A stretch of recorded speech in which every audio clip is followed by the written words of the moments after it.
The thought process can never be complete without articulation. Stephen King. So many of us focus on our presentations. We focus on how to deliver that message, but we almost always forget how we articulate our words. Pronunciation is the key to making sure that our ideas are heard and understood. It's clarity that brings the light and how we enroll others into our vision, which is exactly why in this week's episode of Master Talk, I'm going to teach you how to pronounce your words better so you can articulate your ideas to the world. So let's get into it. Number 1, practice pronouncing words in languages you don't know. Say what now? What? How do you pronounce words in a language you don't know? Most of you are listening to this and saying, I can barely pronounce words in the languages I do know. Hear me out. The reason why this is important is you always want to do the harder thing. What's the easiest way to run 4 miles? Well, run 40. If you're used to 40, you'll easily run 4. Same thing with me. One fun fact about me that I'm sure many of you already know is I speak 3 languages, but I karaoke in 8. I know it sounds very bizarre. What karaoke has allowed me to do is it's allowed me to pronounce words in a better fashion. You know, whether it's Korean, 안녕하세요, whether it's Japanese with Ohayo gozaimasu, genki desu ka, or whether it's Spanish, hola, como estas, or even Italian, buongiorno, come stai, molto bene, ilai. Notice I'm switching languages, but the pronunciation is correct. So when I go back to English, it's a lot easier for me to pronounce those words. And mind you, I don't know how to speak Korean. I don't know how to speak Japanese or any of these languages, but it's my willingness to explore different ways of articulating a word, to explore different songs and different cultures that allows me to go back to English and present that better. There's a great app you can check out as well. And no, I'm not affiliated to that, so don't go typing that in the comments. It's called Duolingo.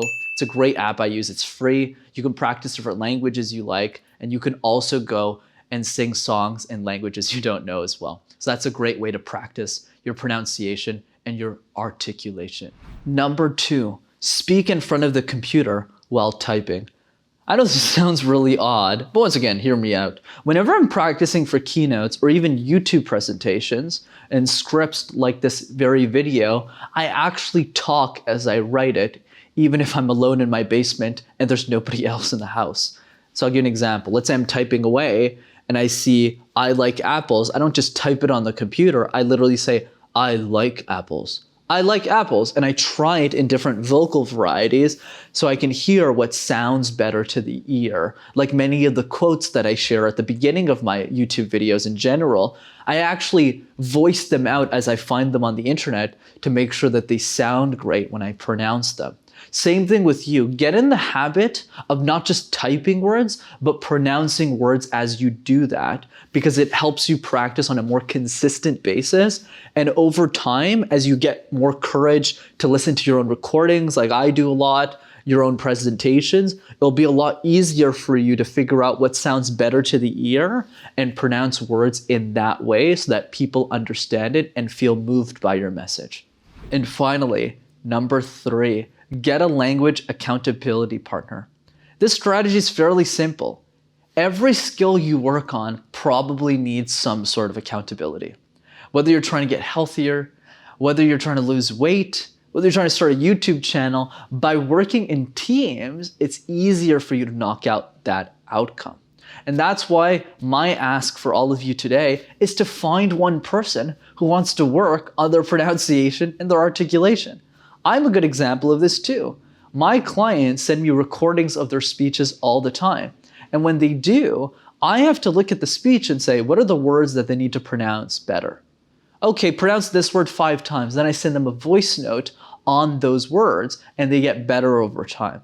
Do the same thing with your friends and family. It doesn't take that much effort. Different languages too would be super fun, where you just work on each individual word. You get better at pronouncing it every single day, and eventually that accountability will take you very far in the way that you pronounce your ideas to the world.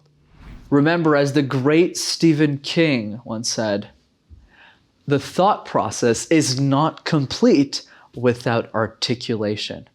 Articulate and pronounce your ideas properly to the world so that they can be clear. Because clarity is what brings light to your ideas. So always think about not just the sentences you're using in your presentations, but also every word, every syllable, and how you pronounce those words. Because if you can achieve that too, I think you'll become an exceptional communicator. As always, if you enjoyed this week's episode of Master Talk, be sure to smash that like button and subscribe to the YouTube channel as well to see more videos like this. And if you know one person who's having trouble pronouncing because it's maybe their second language or they're struggling in that area, be sure to send them this video so that they'll be one step closer to articulating their ideas to the world. Take care.